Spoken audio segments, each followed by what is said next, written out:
Indonesia gagal memastikan tiket ke babak 16 besar Asian Games Hangzhou lebih cepat setelah takluk 0-1 dari Chinese Taipei. Skuad Garuda kini dituntut fokus menghadapi Korea Utara di laga terakhir Grup F demi memastikan diri lolos ke babak 16 besar. Dan untuk membahasnya sudah bergabung bersama kami dari luar studio pengamat sepak bola Kesit Budi Handoyo. Selamat malam Bung Kesit.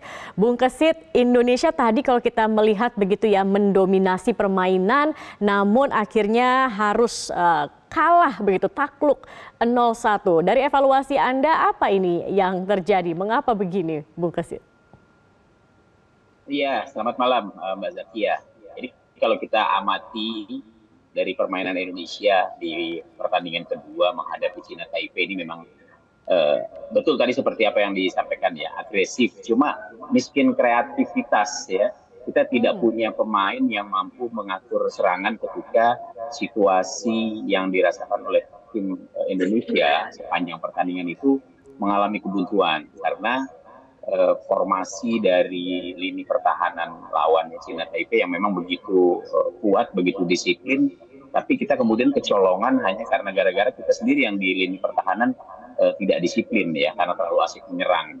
Dan ini tentu saja sangat merugikan karena akhirnya kita tidak bisa langsung memastikan diri untuk mengambil satu tiket ke babak 16 besar ya. Kita masih harus bersaing dengan Korea Utara, kita masih harus bersaing lagi dengan China Taipei, dan kita masih menunggu juga nih hasil pertandingan antara Kirgistan dengan Korea Utara yang saat ini juga akan berlangsung. Jadi saya kira Indonesia memang harus lebih fokus, harus lebih bekerja keras nanti di pertandingan terakhir.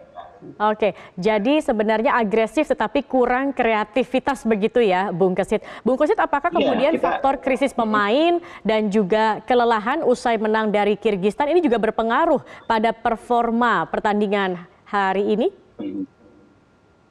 Iya, sebenarnya tadi kalau kita lihat dari formasi yang diturunkan oleh Indra Syafri kan ada perubahan pemain ya, setidaknya Hernando tadi penjaga gawang diistirahatkan, kemudian Andi Setio juga diistirahatkan. Ya, ada 4 pemain yang sebelumnya tampil di pertandingan menghadapi Kirgistan diistirahatkan, walaupun akhirnya ditampilkan juga di babak kedua seperti Robi Darwis ya yang ditampilkan kembali.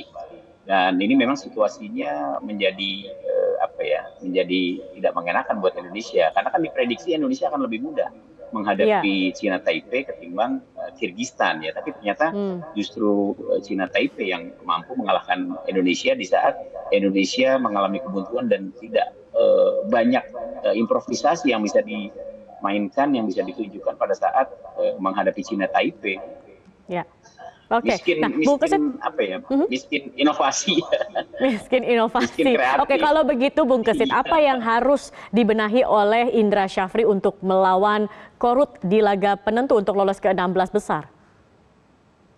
Iya, lawan Korea Utara pasti akan jauh lebih berat ya, karena dari 4 tim yang ada di grup F ini memang Korea Utara yang menjadi unggulan. Kesempatan memang masih ada, artinya peluang belum tertutup. Tapi kita akhirnya harus melihat hasil pertandingan lain juga, karena di pertandingan terakhir nanti kan dimainkan berbarengan. Indonesia menghadapi Korea Utara, kemudian Kirgistan menghadapi China Taipei. Ya, kita beruntung karena Kirgistan dan China Taipei ini akan bertanding terakhir. Kita masih belum tahu nanti hasil Kirgistan menghadapi Korea Utara akan seperti apa. Yang jelas tidak ada pilihan bagi Indonesia, kalau mau aman ya jangan sampai kalah begitu. Syukur-syukur bisa menang menghadapi Korea Utara walaupun tidak mudah. Tapi peluangnya bagaimana, Bung Kesit, Anda membacanya peluang Indonesia untuk bisa lolos ke 16 besar? Masih bisa. Masih ada harapan. Terbuka, ya. Kalau kita masih ada harapan, Karena kan dari grup F ini setidaknya kita masih bisa merebut posisi di posisi ketiga terbaik, ya. Karena itu memang harus menantikan hasil pertandingan lainnya.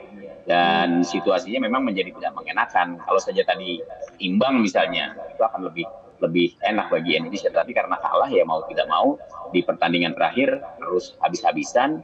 Karena juga di sisi lain Kirgistan dan juga China Taipei juga akan bermain di waktu yang bersamaan. Dan sekarang China Taipei kan punya peluang ya setelah kalah dari Korea Utara di pertandingan pertama gitu.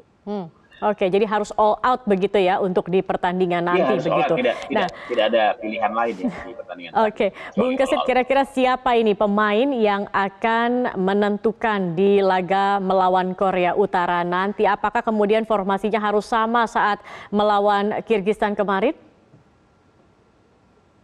Iya, nah, memang situasinya kan kalau menghadapi setiap pertandingan adalah bagaimana para pemain itu ya pada saat akan melakoni pertandingan siapa yang paling siap kan begitu. Tapi biasanya kalau formasi pertama, kalau saya sih idealnya memang don't change the winning team gitu. Artinya pemain-pemain yang kemarin sukses memenangkan Indonesia menghadapi Kirgistan tetap dipercaya gitu. Karena kan motivasi mereka masih tinggi gitu. Tapi ketika terjadi perubahan, pada akhirnya memang pasti akan ada perubahan juga di lapangan gitu. Apalagi kemudian Indonesia mengalami kebuntuan seperti yang tadi dirasakan gitu. Kan kita nggak punya model-model pemain seperti Marcelino Ferdinand atau Ivar Jenner misalnya memang tidak ikut di dalam tim ini. Gitu. Pemain yang kadang-kadang bisa menjadi pembeda ketika Indonesia mengalami kesulitan. Dan di pertandingan tadi kita nggak punya. Di tim ini kita nggak punya pemain yang punya kreativitas seperti Marcelino Ferdinand misalnya seperti itu. Oke, nah Bung Kesit, tapi siapa kalau menurut Anda, tadi kan Anda katakan ini permainan Indonesia hari ini kurang kreativitas. Dari pemain yang ada saat ini, betul. menurut Anda siapa pemain yang kaya akan kreativitas dan pintar berimprovisasi dalam pertandingan? Ya harapannya sih memang ada Egy ya, Egy Maulana Fikri, atau ada misalnya Syahrian Abimanyu yang diharapkan juga bisa menjadi pendobrak gitu. Tapi tadi memang tidak terlihat ya. Hari ini Abimanyu maupun Egy seperti sulit gitu untuk bisa mengembangkan permainan mereka. Sebenarnya kalau di lini depan kita punya pemain yang cukup mumpuni ya. Ada Ivan misalnya, atau Rumakik yang bisa mencetak gol pada saat menghadapi Kirgistan. Demikian juga Hugo Samir. Jadi kalau di depan sebenarnya sih kita cukup punya lah ya. Tinggal bagaimana pemain-pemain di lini tengah saja sih. Ya pemain-pemain yang bisa membuat atau mengubah irama permainan ketika terjadi kebuntuan seperti yang dirasakan pada saat menghadapi Cina Taipei tadi. Baik, semoga di Sayangnya kita nggak pertandingan punya. selanjutnya Indonesia Kita bisa nggak bermain punya lebih di baik ini, begitu gitu ya ya. Bung Kesit ya? Iya, betul. Oke, baik, terima kasih banyak Bung Kesit Budi Handoyo, pengamat sepak bola, sudah bergabung bersama kami di Prime Sama-sama, Time News. Mbak Selamat Zakia. malam Bung Kesit. Jelajahi cara baru mendapatkan informasi. Download Metro TV Extend sekarang.